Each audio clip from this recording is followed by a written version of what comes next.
नमस्ते विद्यार्थी मित्रांनो, आज आपण इंग्रजीतला पहिला टॉपिक घेणार आहोत आणि 8वीला सुद्धा शिष्यवृत्तीला हा पहिलाच टॉपिक होता आणि तो जसाच्या तसाच ठेवला आहे. आणि जर त्या लेसनचं नाव जर आपण वाचलं तर आपल्याला काहीच समजत नाही. काय नाव? Writing words using clues and contextual meaning of the words.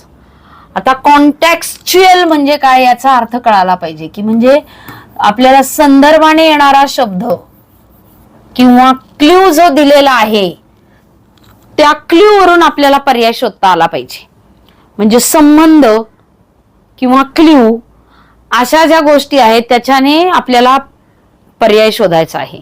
मग याच्यासाठी हा टॉपिक वरचे प्रश्न सोडवता येण्यासाठी आपल्याला काय माहिती असणं गरजेचं आहे. मी फक्त नमुना म्हणून दाखवले, पण जे जे काही सगळं इंग्लिश मध्ये आहे ना ते सगळं याच्यामध्ये विचारलं जाणार.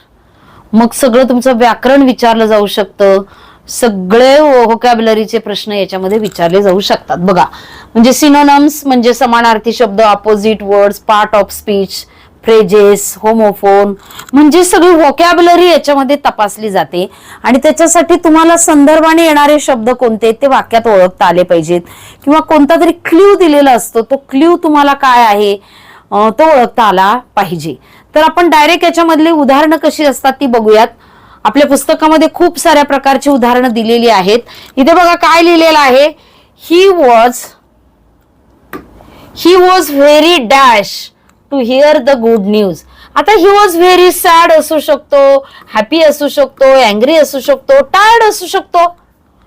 मग मुलं काय करतात, कोणतं तरी आपलं लिहून टाकतात, परंतु इथे क्ल्यू दिलेला आहे.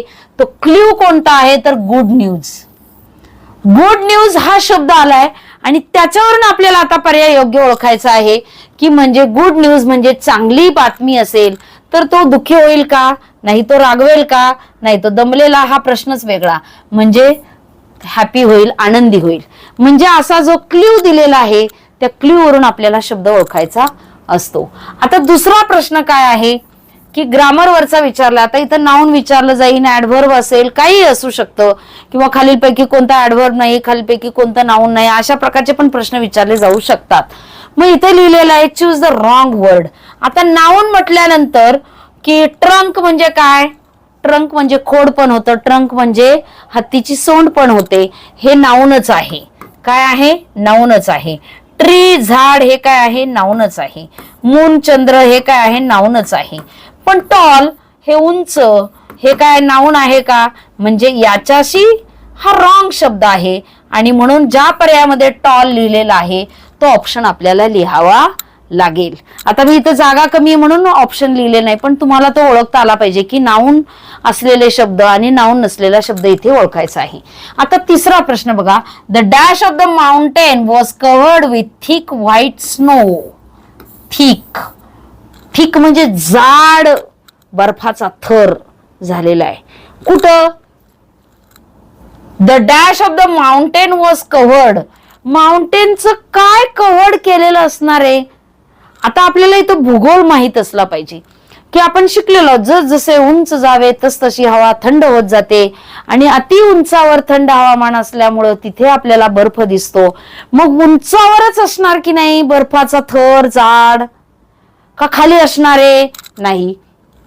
मग बॉटम म्हणजे काय, तळाशी. म्हणजे हे शब्दांचे अर्थच तुम्हाला माहित असले पाहिजे तरच या टॉपिक वरचे प्रश्न तुम्हाला सोडवता येणार आहे. बॉटम म्हणजे तळाशी नाही, पीक म्हणजे शिखर, रूट म्हणजे मुळाशी, बेस म्हणजे पण तळाला.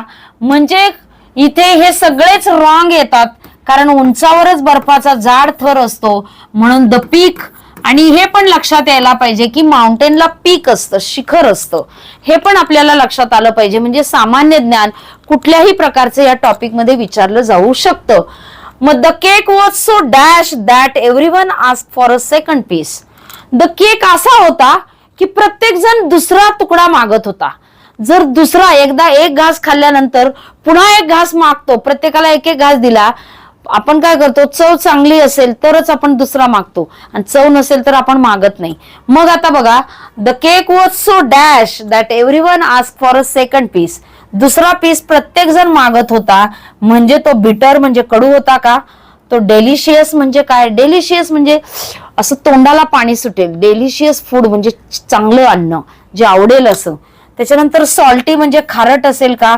स्वीट. आता सगळे तर केक गोडच असतात ना, पण गोड केक होता म्हणून प्रत्येक जण दुसरा मागत होता असं नाही, तर तो डेलिशियस होता, जिभेला चव चांगली वाटत होती आणि म्हणून याचा ऑप्शन येणार सेकंड. असे कितीतरी प्रकारचे प्रश्न असू शकतात. फक्त इथे तुम्हाला मला हेच सांगायचं आहे, हा टॉपिक करायचा असेल तर या सगळ्या गोष्टी, ग्रामर असेल, व्होकॅब्युलरीचे सगळे शब्द असतील, ह्या सगळे म्हणजे रायमिंग वर्ड असू शकतात, होमोफोन्स असू शकतात, क्राईज ऑफ ॲनिमल म्हणजे साऊंड ऑफ ॲनिमल असू शकतात, यंगवण असू शकतं. कोणत्याही प्रकारचं तुम्ही आतापर्यंत नॉलेज मिळवलेलं याच्यामध्ये तपासलं जातं. त्यामुळे अगोदर तुम्ही या सगळ्या घटकांची रिव्हिजन करून घ्या आणि मग हा टॉपिक सोडवायला घ्या, म्हणजे तुम्हाला नक्की मार्क मिळतील. आणि अधिक सरावासाठी खाली ऑनलाईन टेस्ट दिली जाणार आहे, ती सुद्धा सोडवायची आहे. आणि अधिकच्या सरावासाठी आणि मी जे जे काही बोलले ते तुम्हाला पुस्तकामध्ये पाहता येण्यासाठी तुम्ही काय करायचं आहे की पुस्तकांची मागणी करायची आहे. खाली दिलेल्या क्रमांकावर संपर्क करायचा आहे. तुम्हाला पोस्टाने घरपोच, अगदी दुकानापेक्षाही स्वस्त पुस्तके पोस्टाने मिळू शकतात. त्यामुळे तुम्ही नक्की पोस्टाने पुस्तक मागवण्यासाठी संपर्क करा आणि हा व्हिडिओ नक्की शेअर करा. धन्यवाद.